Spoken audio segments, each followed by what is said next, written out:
I feel like I should have known this was in no way going to be a simple, straightforward Western kind of fantasy story.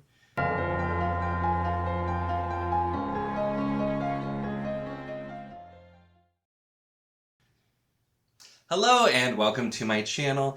In this video we are going to be talking about Cold West by Clayton Snyder, and this is the first Clayton Snyder book that I have read. It's an author I'd meant to try largely because of the association with Michael R. Fletcher, and I've enjoyed some of his stuff. I know that they've done some books together that I still need to read as well, but this was my first one, and this was a shorter one, so it ended up working out for readathon, and also is a Western, and I needed a Western, so doubly worked out. Now, this was one of those books that, for me, which I've made this joke, I think it was after Beyond Redemption, I'm like, what the hell did I just read? Because it's pretty wild, and I can see why Snyder and Fletcher do write some stuff together, because the style is definitely similar, I think, in that way. There's just kind of just a lot of wild things going on, and starts as the story of Will Cutter. His wife is dead, he's got 2 young boys, and for money he ends up basically taking another job, a bounty, which he used to be involved in. We learn more about his past and that he's fought, and so sounds like, your fairly simple sort of Western setup there.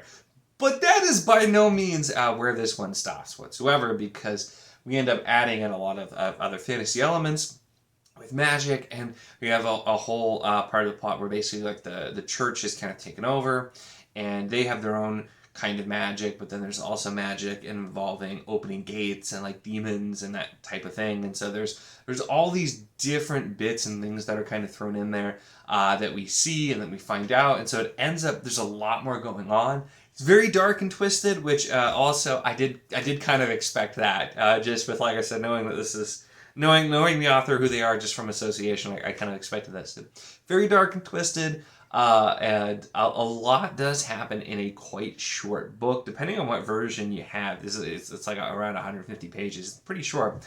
A lot happens here, though, and it was definitely an interesting time.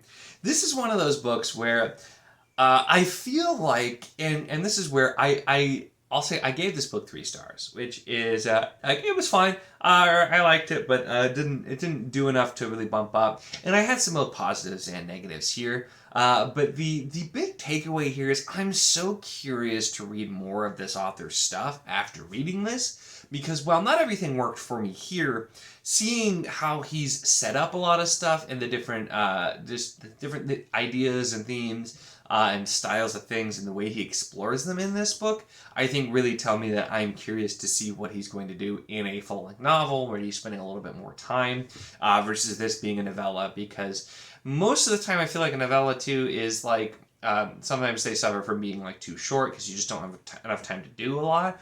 This does not have that problem at all. There's a lot here. At times, I feel like maybe a little bit too much, because it sometimes does feel a little bit disjointed, just because we're moving very quickly through what's happening, and then we're doing some like flashbacks. Somebody tells a story at one point, so there's a lot of elements here, and for me, they don't always come together super cohesively, and so I had some issues with the way some of those things fit together. But the ideas here and just the style have me, like I said, very, very curious to read more of Clayton Snyder's stuff. So it's one of those things where, while this isn't like, oh my gosh, I love this, I definitely want to read more, this was really interesting, and even though not everything worked out, I'm really curious to see what would be done. So this, if you're looking to try out Clayton Snyder, this would not necessarily be a bad choice. I don't think this is going to be specifically like what you'd see necessarily in his stuff. I know he's done a lot of unique and different kind of stuff as well, but it's I think this just gives you an idea of some things that you might come to expect with the way that he's writing, because there's a lot in this short amount of story here. But it was an interesting time, and definitely, like I said, it was a good. I think it worked as an introduction, just because it was short and I was able to start it and read it and get it done. And now I finally have actually tried this author, and I know I have several more of his books on my Kindle. I don't have any physically, but I definitely have some more on my Kindle, and then Like I said, I know he's also written some stuff with Fletcher as well, which was on my list to get to anyway. I still need to read more of Fletcher as well, so those are two authors now with kind of a similar style I need to write here. But yeah, this one's definitely worth checking out. I don't think it's going to necessarily like blow you away and have you loving it, but there's a lot of interesting stuff here. You have kind of the Western themes if you like that kind of thing, but then you just have kind of crazy, chaotic magic elements and just a lot of unique elements thrown in there as well, and quite a lot of story packed into a small space. So it was definitely an interesting time. That's really it though. This was a short one, so like I said, I won't keep talking about it here, but definitely worth checking out if that sounded interesting to you. Make sure to give the video a like if you enjoyed it. Check the link in the description as always for the Wizard Enclave Discord if you want to chat books, whether this book, other books, really anything at all. It's a lot of fun and we'd love to have you. And of course, if you enjoy my content, make sure to subscribe.